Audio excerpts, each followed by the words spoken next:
Okay, welcome back to the Snaps. Thanks so much for those of you who've already subscribed. If you haven't, make sure you hit the subscribe button and the bell. Patrick, a great response we've had to the show so far.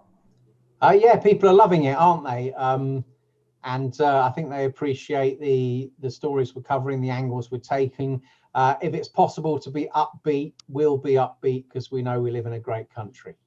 Absolutely. And as the country begins to unlock a surge in business optimism. But before we get to that, Patrick, bombshell poll that for hardcore Remainers is going to make very tough reading indeed. Support for Brexit has increased in Britain since 2016. And guess what? It's the hostile EU that's helped to drive that support for Brexit up. Yeah, this is very interesting. A poll, I think, commissioned by Bloomberg, which was pretty much one of the staunchest pro-Remainer media outlets. And they found, as you say, the headline figures are now 54% stay out, 46% they say would rejoin. And remember, polls have always overstated the pro-EU element anyway. So things are clearly going in the right direction for us on that. And as you say, it's been driven by the findings about how the EU has treated Britain since we left, and particularly around Northern Ireland and vaccination. So just looking at the headline figures, 67% have identified the EU as behaving in a hostile way to Britain. 13% somehow think it's behaved as a friend. So that we're getting down to the real nutty core rejoiner vote there. And on vaccination, 62% of respondents say Britain has done better on vaccination because of Brexit. 11% somehow have say they think Britain's done worse on vaccination because of not being in the EU anymore. So I think we've really crunched down that kind of vague pro-Brussels element to a very low percentage of the population. And the piece on Bloomberg was accompanied by an article going to former Remainer hotspots and finding lots of people had changed their tune. Yeah, I think something's quite interesting as well. James Johnson, who's a JL Partners polls from this poll, he actually tweeted that 1 in 5 2016 Remainers would now vote to stay out. Now, given, Patrick, we've only just really left the transition period, and as you say, just 13% saying the EU's acted like an ally and friend, only 11% saying that the UK's vaccine programme has been worsened by Brexit, which just shows you there are some hardcore elements of Remainers there who still think Brussels can do no wrong, but it's a relatively small percentage. See, what I think is going to happen, Patrick, in the months and years ahead is that far from this sort of fantasy notion of regret, I think you're going to increasingly see not just people in the UK, but citizens across the EU look at European governments, point to Britain, point to the fact it's been able to act quickly, unrestricted, independently, in the national interest. And increasingly, I think European governments are going to have to face some serious questions from their citizens about why they are not following the lead of Brexit Britain. And of course, we know what the answer is going to be, because they are restricted with this sort of mystery, this fantasy idea of clout in the EU. And really, in reality, we can see it simply stifles and slows down your response. Yeah, I think that's absolutely right. And this is the nightmare of the European Commission and the kind of big players for political integration in Europe, is that the UK was leaving the European Union and they really didn't want it to be a success. They wanted at least a few years of us falling behind on various key issues, us underperforming. And to be fair, when Theresa May was negotiating things, they thought they were getting their way, and British politics was full of angst and log jams and divisions. But now what's happened is already we have seen the advantages that we always argued for being fleet-footed, maneuverable, accountable directly to the nation state electorate for your policies. We see it in the vaccination rollout. Obviously, we're also starting to see it in the new trade deals. We've still got control of our currency and our interest rates, and we're free of kind of restraints on fiscal policy. So economically too, we're pretty well geared up. So whether any other EU country is close to having a leave movement of their own. We'll see. Italy looks like the place where you've got the kind of a migration crisis, you have an economic crisis, and they've suffered a very bad COVID crisis too. So all logic, and it's got the size and scale to at least think about itself outside the EU. So all logic would point to Italy being the next big hotbed. Yeah, and as you mentioned at the start of the show, Patrick, we're going to try and be as positive as we can on this show. We're very positive about the UK. Stark contrast sometimes to some of the media who just seem to be determined to be utterly miserable. But some positive signs, of course, as the country unlocks, of business optimism surging. There was a report in Reuters that confidence among big businesses in Britain about their profits in the year ahead has hit a record high. A quote in there: combined with a successful vaccine rollout and a greatly improved global backdrop, we are seeing a turbocharged surge in business optimism. Of course, what we need the government to do, Patrick, is to ensure that businesses, as far and as quickly as possible now, are able to sort of take advantage of that surge in optimism and get the economy back on its feet. Yeah, today's obviously a big day for the next tranche of opening up, but the data on COVID is so good that even the doomsters are kind of back in their box at the moment. And I would just hope the government would have the confidence to start, giving people those feelings of optimism. And, the vaccination has been an astonishing success. We are all ready to go. Last week, we talked about the IMF survey upticking Britain's growth prospects. You're seeing that data coming in from all over the place now. The Oxford economic think tank has just upgraded its growth forecast for this year for the second time, and they're now saying we'll grow more than 7%.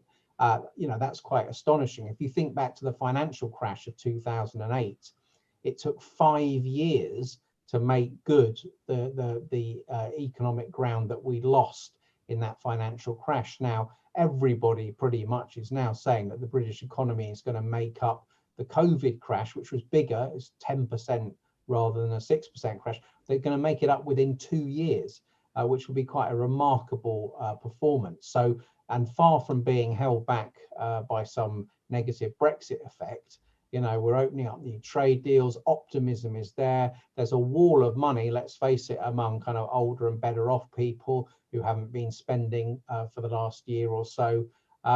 And yet not really any signs of great inflationary pressures. The UK's jobs market has in recent decades transformed in something that can create jobs quickly. So, I think it's really exciting, and we're looking like we're ready to roll. Absolutely, Patrick. I mean, it feels like, we've sort of been suppressed, and it's like a coiled spring now, Britain, in terms of not just personal liberty, but that sort of economic burst. And hopefully, the government now can ease off those restrictions permanently, backfiring on all cylinders.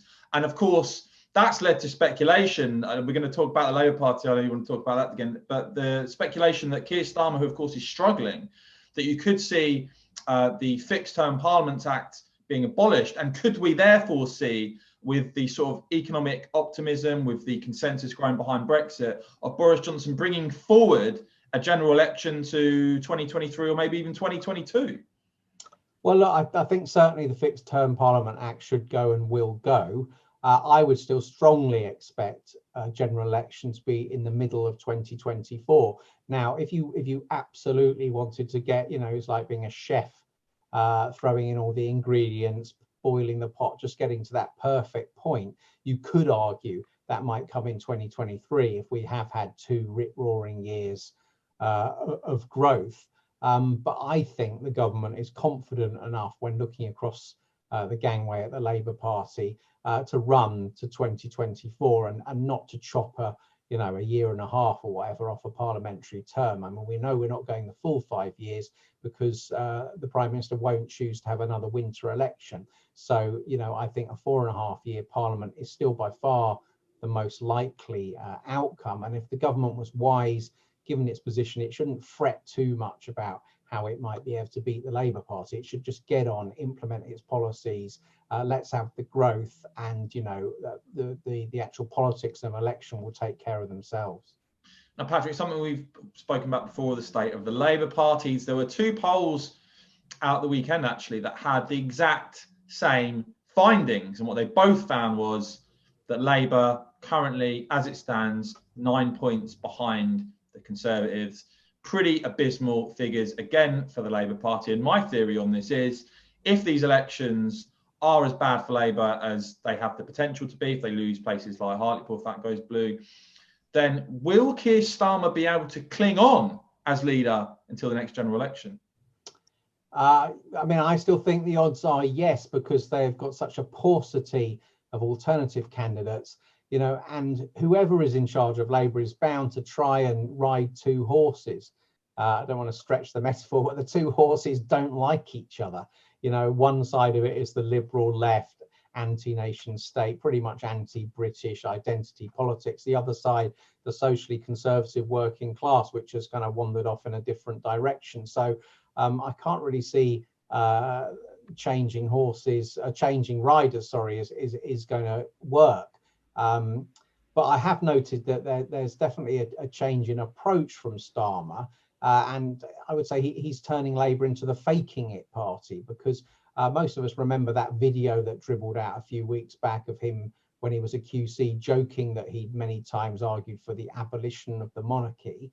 And yet now he's saying that he's never been a Republican, he's a lifelong monarchist, and that was just a throwaway remark. Well, I think the electorate decides how disposable attitudes like that are, and I don't think Starmer would get away from that. And then in Hartlepool, we've seen his candidate, the ultra Remainer, Dr. Paul Williams, come out and say that we're out of the EU now and he doesn't want to rejoin. I mean, that really is stretching things.